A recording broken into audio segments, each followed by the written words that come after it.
we gather in this sacred space, made more sacred in this moment by the presence and attention of each and every one of us. In a spirit of welcome, I invite those who are gathered here in the sanctuary to say hello to the folks live streaming at home by waving and saying hi right where you are. Hello, friends. It's so good to have you with us. And those who are in the sanctuary, let's take a moment to greet one another.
Good morning, and welcome to the Winchester Unitarian Society.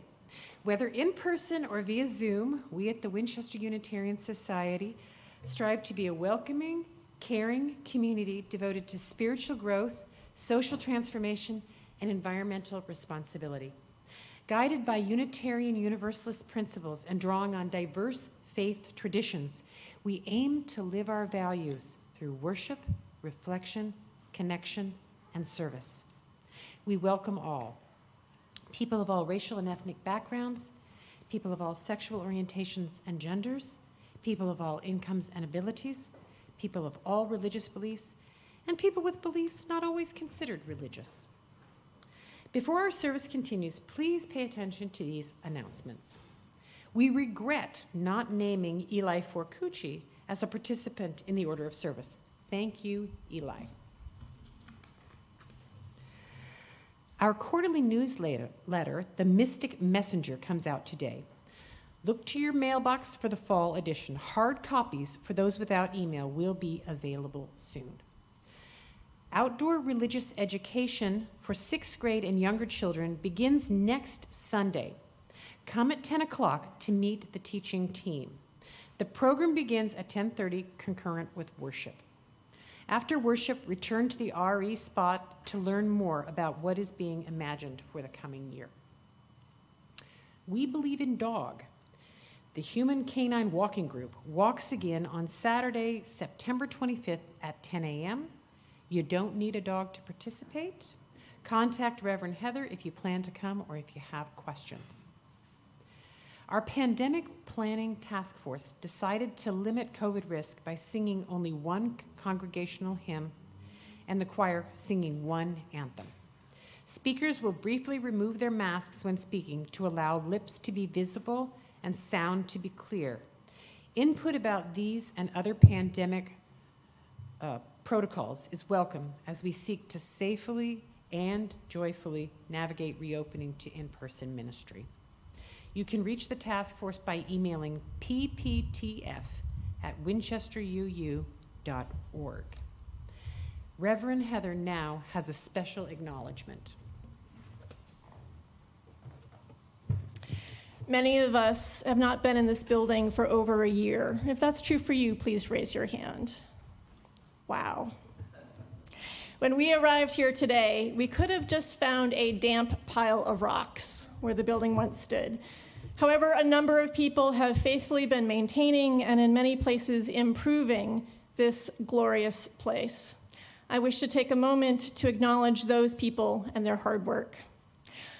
I will name all I can think of with apologies in advance should I forget someone. Our building stewards are legion.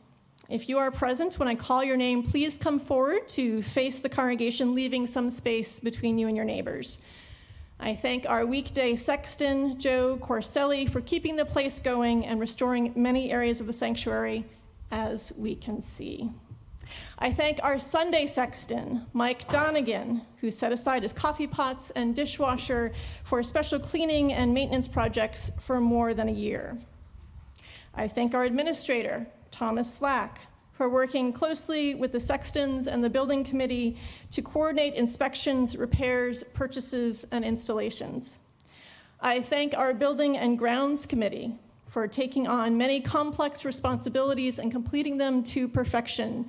James Pidax, Tyson Kamikawa, Joe Eiler, Julie Kuhn, Steve Forcucci, and the committee's co-chairs Chuck Kuhn and Matthew Bronski. Some of you, I see you here, please come forward. Thomas and Michael, please come in.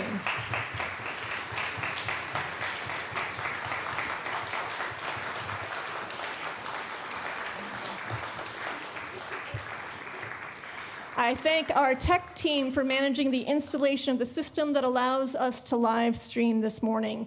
Evan Forcucci, Dan Hermes, Don Daniel, Phil Coonley, and Steve Forcucci. But special thanks go to a few people who are already standing before you.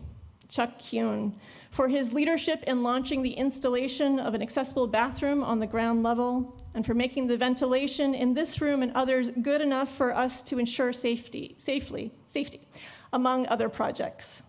Steve Forcucci, for blazing the trail with our new technology system and being willing to serve as its inaugural operator.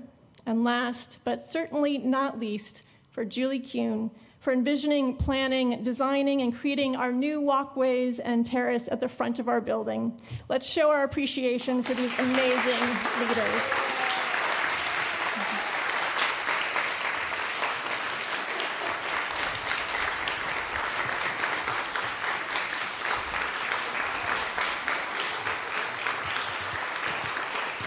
I invite our friends to return to their seats.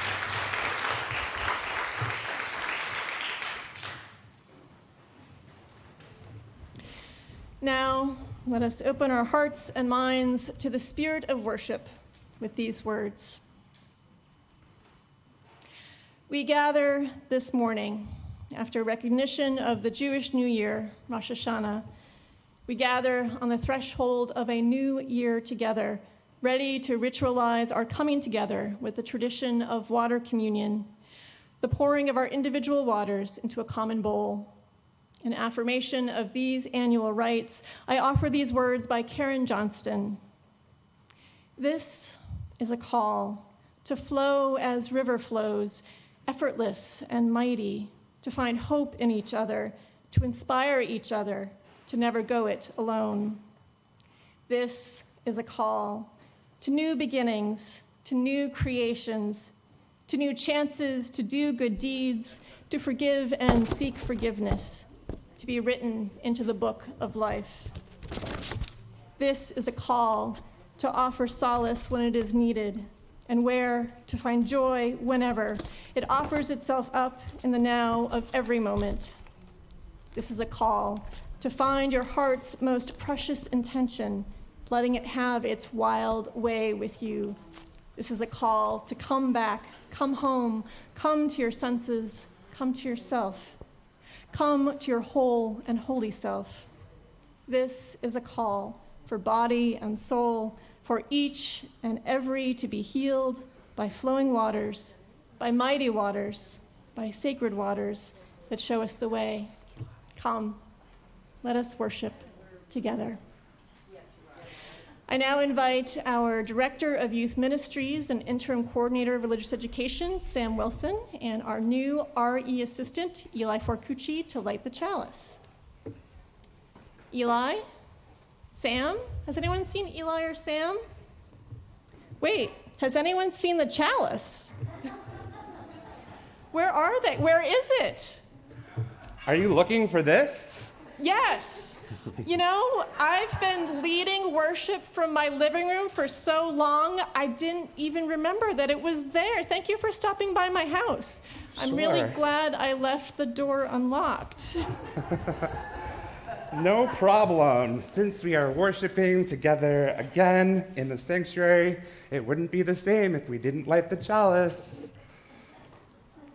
You know, it occurs to me that some people may be new to Unitarian Universalism and may not know why we light a chalice at the beginning of worship. You know, spiritual communities have symbols, right? Christianity has the cross, Judaism has the Star of David. What do we have? We have the chalice. The flaming chalice is our symbol, and it means many things. What does it mean? Well, I'm glad you asked. Right now, we have an unlit candle. If we kindle a flame and light the chalice, we witness a transformation from no light to light and heat. Lighting a chalice reminds us that change is possible, that we too can change. And when we kindle a flame, we shed light on what needs our attention. Part of our being Unitarian Universalist is seeing where there needs to be more love and more justice in the world and doing our small part as best we can to create that change. That's really beautiful, Sam. You know, now that I think about it, the flaming chalice does come from a story of creating social justice. There were two local Unitarian Universalists, then Unitarians, who went to war-torn Europe to help refugees fleeing the Nazis. They needed a symbol that communicated that they were there to help. And so they hired an artist to draw from ancient symbols, and they came up with the flaming chalice as that sign. It's now a symbol of our entire faith. But you know, for me, it also has a spiritual meaning because, as I said earlier in the service, it conveys that we are gathered in sacred space. This past year, our sacred space was virtual. And so when people lit their chalices at home, in offices and living rooms and kitchens, that also was sacred space. But if you think about it, we don't usually worship in garages or supermarkets or bowling alleys. And so when we light our chalice, it also speaks of sacred time. It has a lot of spiritual meaning. And you know, if people are new to Winchester Unitarian Society, we should probably also mention that we have a ritual at the end of the service, extinguishing the chalice. And then we read something in unison together. You know, the chalice just came back. We just came back. I don't think I'm ready to extinguish the chalice for a while. I think we should just let it burn for a good long time. You know, Eli, I have some words there for the chalice lighting. Would you mind read them as Sam lights the chalice? We light this flame in affirmation of the light of truth, the warmth of community, and the fire of commitment. May these gifts bind each to all within and beyond this sanctuary of the Spirit. And may these gifts shine throughout the year to come and the life we share together. Thank you, Eli. Thank you, Sam. Let us rise in body and spirit to join in singing Peace Like a River.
now invite us into a time of centering, first through words and then through ritual, kindling of the light, a time to light a candle here in the sanctuary or at home to signify a joy or sorrow you carry within.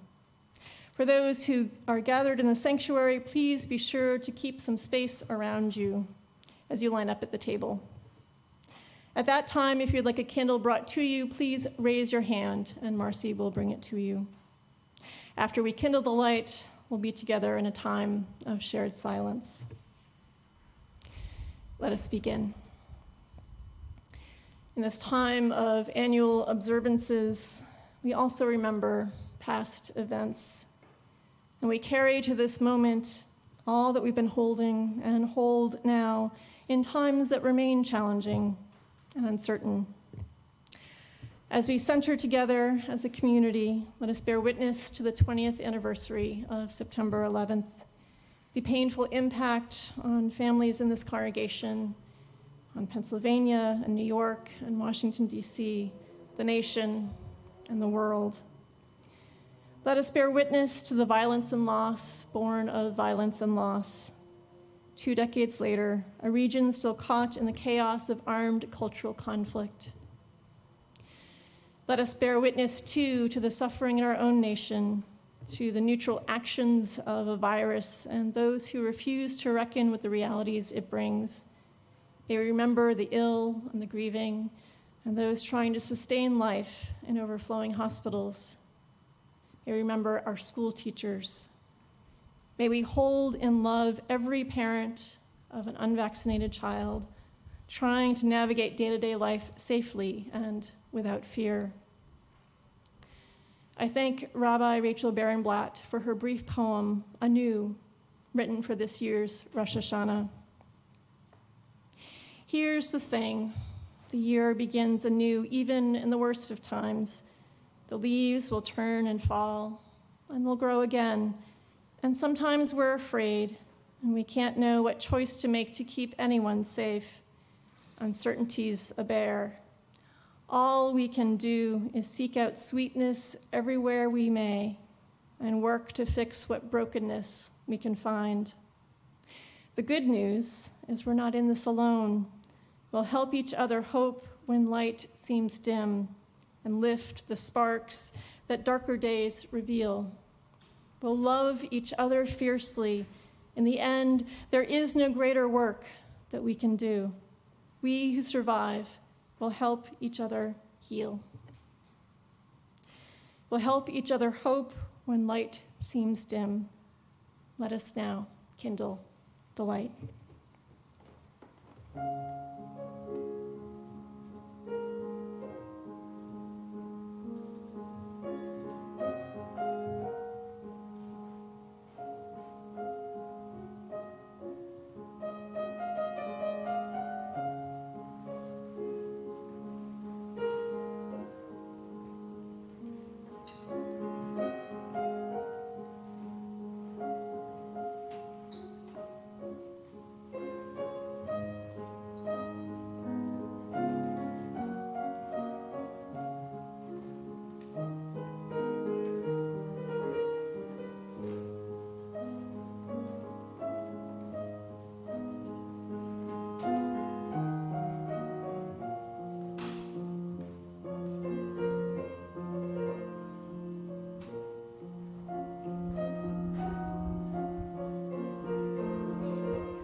Amen.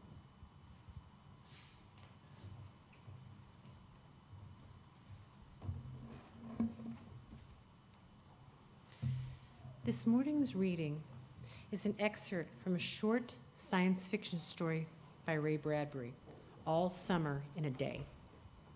The children ran amongst the trees. They slipped and fell. They pushed each other. They played hide and seek and tag, but most of all, they squinted at the sun until the tears ran down their faces. They put their hands up to that yellowness and that amazing blueness, and they breathed of the fresh air and listened to the silence which suspended them in a blessed sea of no sound and no motion. They looked at everything and savored everything. Then wildly, like animals escaped from their caves, they ran and ran in shouting circles. They ran for an hour and did not stop running. And then, in the midst of their running, one of the girls wailed. Everyone stopped. The girl, standing in the open, held out her hand. "Oh, look, look," she said, trembling. They came slowly to look at her opened palm. In the center of it, cupped and huge, was a single raindrop.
They put their hands up to all that yellowness and that amazing blueness, and they breathed of the fresh, fresh air and listened to the silence which suspended them in a blessed sea of no sound and no motion. They looked at everything and savored everything. I hope Ray Bradbury's words recall some of your summer season. After a hard year, I imagine all of us needed a breath of fresh, fresh air, a time to be surrounded by a blessed sea of no sound and no motion. I imagine we needed to be in a place where we were inspired to savor everything. That was the plan for this fall, right?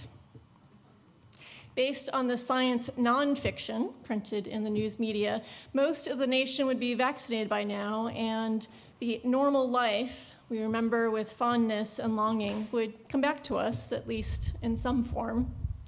Almost a year into the new administration, the erosion of our democracy would have ended. The trials of 2020 would be fading, bad memories. And we would be here together again in our sanctuary, attending worship. I can't tell you what it means to be able to begin today's service with, "We gather together in this sacred space." I haven't said these words here since March 8th of 2020. I can't tell you what it means to look out at the pews and see people looking back. And there are no words for the wondrous truth that others are here too, virtually, through the magic of technology and the generosity and hard work of many. This dream has come to pass. I rejoice that we are, as the words of our chalice extinguishing say, together again. I know there are many congregations in different areas of the country where it is still too dangerous to gather like we are this morning. But those other dreams.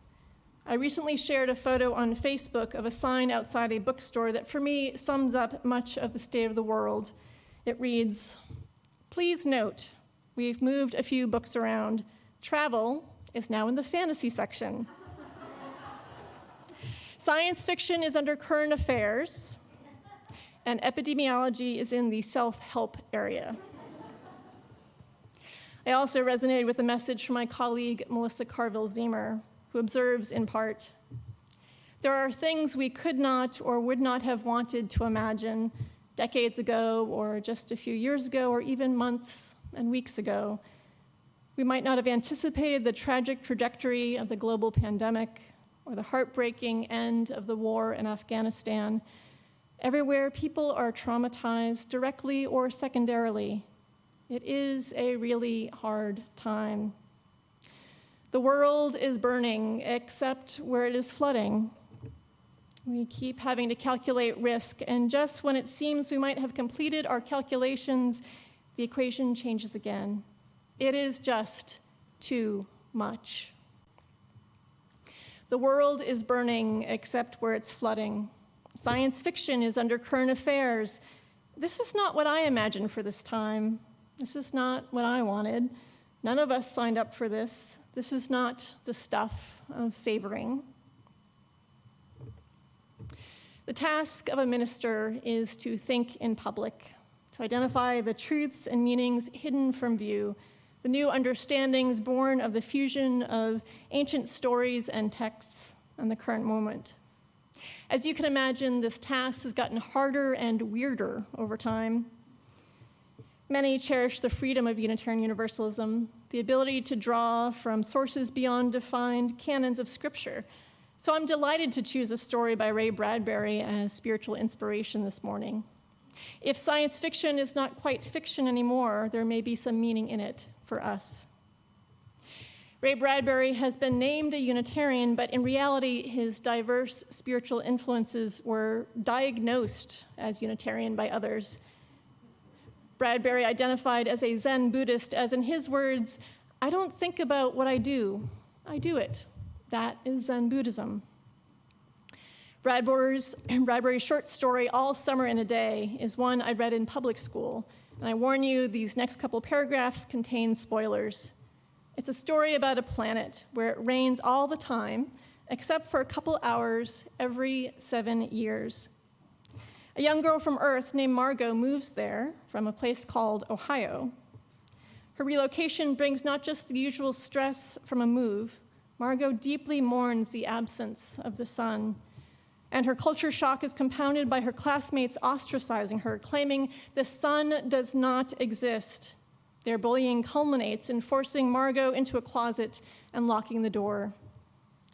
The children's timing is especially cruel, as while Margot is in the closet, the skies part and the sun emerges for that short every 7-year miracle.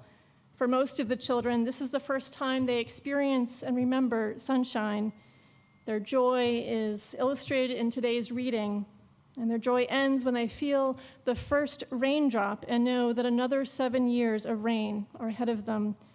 As they fall from ecstasy to grief, they remember Margot and slowly open the door to let her out.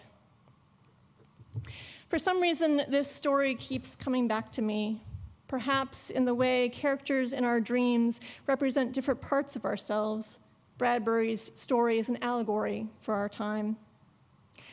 I think most of us can identify with Margot from Ohio of planet Earth, feeling confusion and loss and dislocation.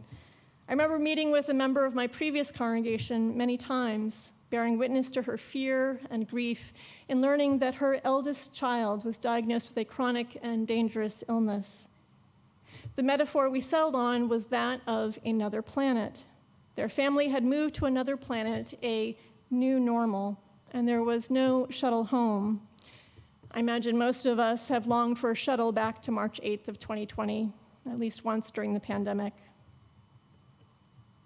Within our nation, we are like the children in the classroom, with fierce, fear-filled debates about the basic nature of reality. As the children cry, "You're lying," when Margot describes the sun, I hear the current claims of COVID being a hoax and the illegitimacy of the last presidential election. And like Bradbury's story, the debates escalate until through human indifference and cruelty, all of us, like Margot, become trapped in a sunless world. This summer, like the children joyously shouting in circles, many of us have had times of happiness and freedom through long postponed family gatherings and double, twice vaccinated hugs. But this joy is short-lived, and now we are left facing each other, trying to figure out what to do as the sound of rain beats on the roof. While a minister's task is to think in public, thankfully our task is not to have all the answers. But in hopes that it's helpful, I will share my aspirations for this time. While one of the main villains in Bradbury's story is rain, I aspire to be like water. Water is malleable and powerful, as necessary as it is dangerous. As affirmed in today's centering thought, water is versatile. It can quench thirst, it can be healing, it can drown us.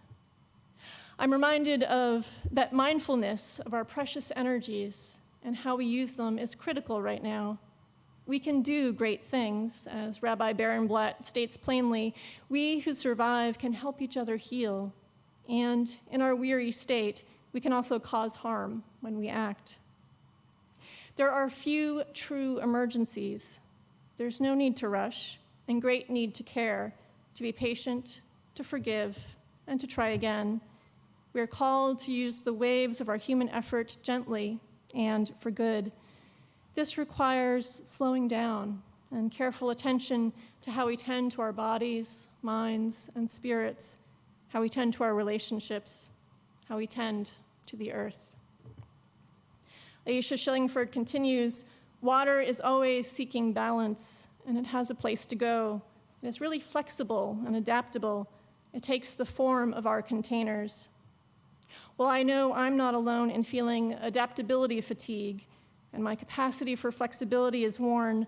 I know that while water in a glass might prefer to be water in a bowl, it has no choice but to fill the space it is given. We are given the spaces of our lives to fill, and for now, we literally are given this space to fill. I aspire to fill the space of my life as best I can, knowing more than ever that my power over the shape of this life is limited. And finally, I aspire to draw what I can from what we've created here and continue to create together.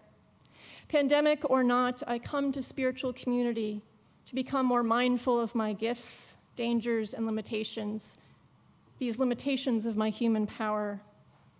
I come to find other ways towards true acceptance.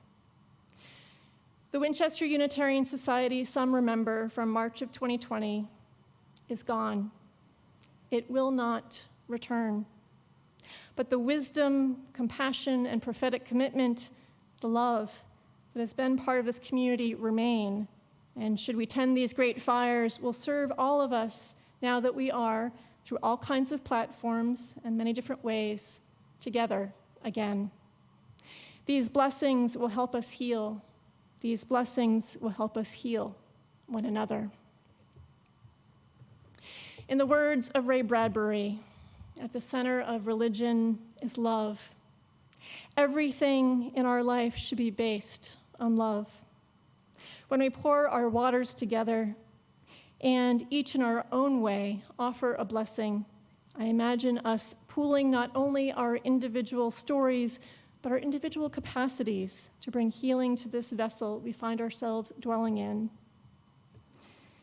In Wednesday's meeting of our pastoral care associates, Donna Reed shared these words by Thomas Merton, introduced to us by our summer minister, Kai Flannery. In this exhausting, sometimes frightening, and continuously fractious time, they serve as a great commission for this year, for this congregation, for this world. Merton affirms that our job is to love others without stopping to inquire whether or not they are worthy. That is not our business.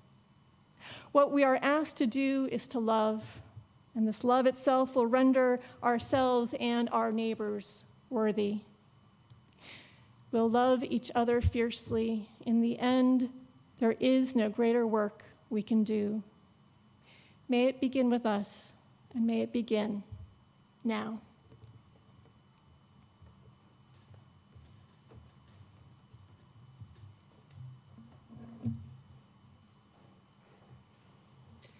We have now come to the point in our service when we are invited to make an offering to support the self-supporting church and its many ministries.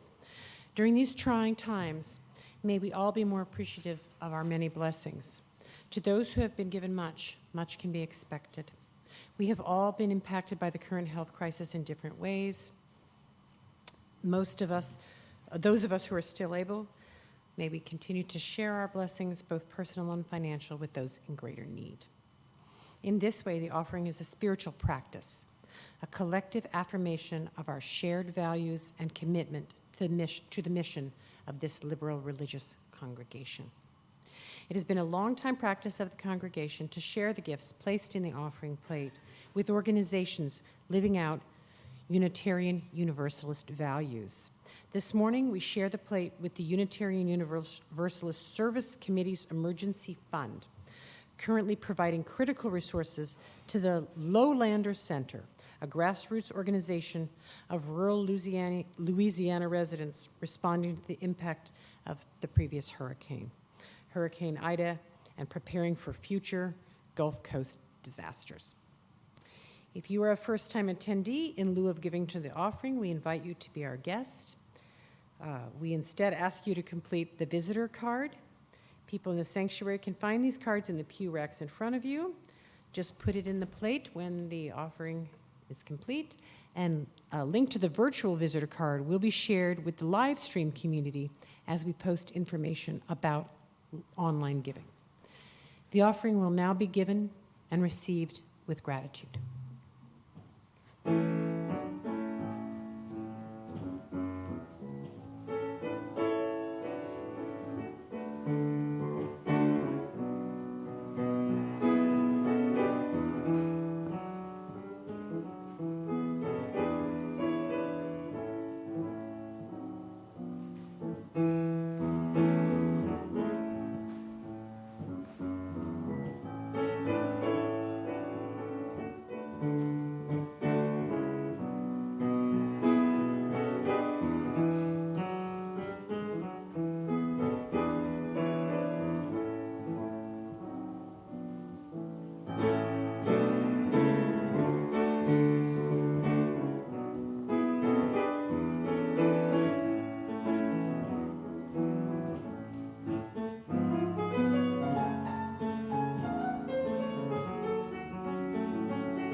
Those who wish to do so are invited to read together the affirmation of shared ministry.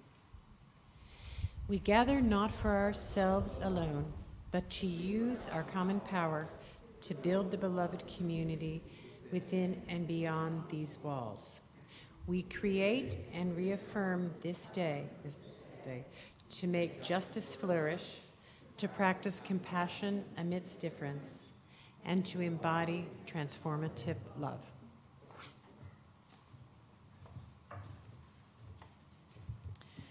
We've come to the time in our service when we will pour our individual waters into the common bowl. And if you forgot to bring water today, it's okay. We have plenty for all to participate.